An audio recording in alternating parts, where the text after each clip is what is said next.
2, 1. 7 things you probably didn't know you need to know. I'm Jamie East, and this is the Smart 7. Good morning, everybody. It's Thursday, the 9th of March, and it's National Meatball Day. And a big happy birthday to Stacey Dooley, Oscar Isaac, Brittany Snow, and Matthew Gray Goobler. Home Secretary Suella Braverman was up early on Wednesday as she faced the media in an attempt to win over the public to her new Stop the Boats plan. Susanna Reid from Good Morning Britain was one of the first to lay into the Home Secretary. Here she is quizzing Suella on her claim that 100 million displaced people are already attempting to come to the UK and that billions more would like to come if they could. On what planet is that likely? And how is that not inflammatory language? There are potentially 100 million people around the world who are currently displaced. Many of them are heading to the United Kingdom. Suella was quick to defend the new bill when Sky's Kay Burley suggested it could break international asylum laws. As a barrister, you're condoning breaking the law, according to Amnesty International.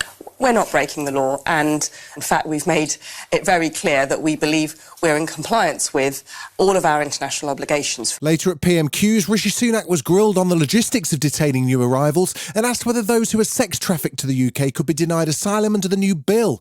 Sadly, Rishi wasn't able to give any solid answers about the specifics of the plan, but he did attempt to turn the tables on Labour leader Sir Keir Starmer. What we haven't heard is the Honourable Gentleman's plan. We know what it is. It's unlimited asylum. Whilst he may be on the side of the people smugglers, we're on the side of the British people.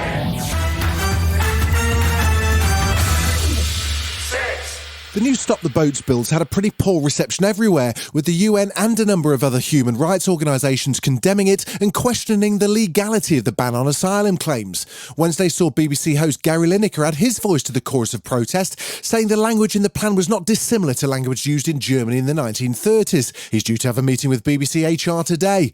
Vicky Tennant is the UK representative of the UN Refugee Agency and says she's very worried. This is effectively closing off access to asylum in the UK. For people arriving irregularly. We believe it's a clear breach of the Refugee Convention, and even people with very compelling claims will simply not have the opportunity to put these forward. Shadow Home Secretary Yvette Cooper's critical of the government's approach. She thinks a tougher stance on people smugglers and a fast-tracked asylum system would be more effective at tackling small boat crossings. I'm really worried that actually we're going to see things just keep getting worse and worse, more lives put at risk, and also that more chaos in the asylum system in the UK. Russian missiles once again struck Ukraine and capital city Kyiv in the early hours of Thursday morning. The attacks came after UN Secretary-General Antonio Guterres met with Ukrainian President Zelensky in Kyiv on Wednesday to discuss the Black Sea grain deal. It's an agreement between Ukraine and Russia which allows grain to be exported from blockaded Ukrainian ports, but the deal's set to expire later this month and there's concern that Russia won't agree to an extension. But Zelensky seems confident Guterres will be able to negotiate a new deal. I am grateful to Antonio Guterres for his clear condemnation of Russian aggression, which is a gross violation of the UN Charter. I also expressed today the hope that the personal leadership of Mr. General Secretary will help implement a resolution.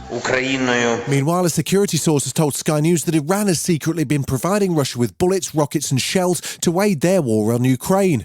Ukraine's ambassador to the UK, Vadim Pristaiko, says the claims tell us a lot about the current state of things in Russia. First of all, the war is becoming global, so more and more players are getting in there, picking up their sides. And second, that Russia is actually running off everything, including the ammunition. It was International Women's Day on Wednesday, and Ireland celebrated in style by announcing a vote to finally remove sexist references from the country's 86-year-old constitution. The proposed changes will apply to Article 41.2, which makes reference to a woman's place being in the home. Funnily enough, it's been the subject of debate for several years now, and Taoiseach Leo Varadkar has long called for its removal. A referendum on the matter is set to be held later this year. Here's Leo explaining how it'll all go down. In November we will have a referendum, or indeed perhaps a number of referendum to modernise our constitution, to enshrine in it equal rights between men and women, to recognise care in our constitution, and also to modernise the definition of family so that it isn't just families based on marriage. Still to come on the Smart 7, big names tumble out of the Champions League and the worst Avenger has the best idea. Right after this. Welcome back. 3, Lionel Messi may have won the World Cup with Argentina, but he won't be adding another Champions League medal to his collection this season. His team PSG were knocked out by Bayern Munich on Wednesday night, losing 2-0 on the night and 3-0 on aggregate as their Champions League curse continues. There was probably a fair bit of cursing in North London too, as Spurs got knocked out of the last 16 with a pretty poor 0-0 draw, which saw AC Milan go through 1-0 on aggregate. Manager Antonio Conte seemed pretty gloomy after the game. We can do much better, but I can't tell anything of negative for the commitment of the players, because in my opinion the players they gave everything from the start until the end. Also when we finished the game with 10 men. As if a galaxy far, far away wasn't enough for him, Adam Driver's off on a trip to another unknown planet, this time as spacecraft pilot Mills in a new sci-fi movie called 65, which hits cinemas on Friday. It's co-directed by Scott Beck and Brian Woods, the filmmaking duo who wrote A Quiet Place, and spoiler alert, it's set on a dinosaur-infested planet Earth of 65 million years ago, where Mills has been marooned following a bizarre time-travelling crash.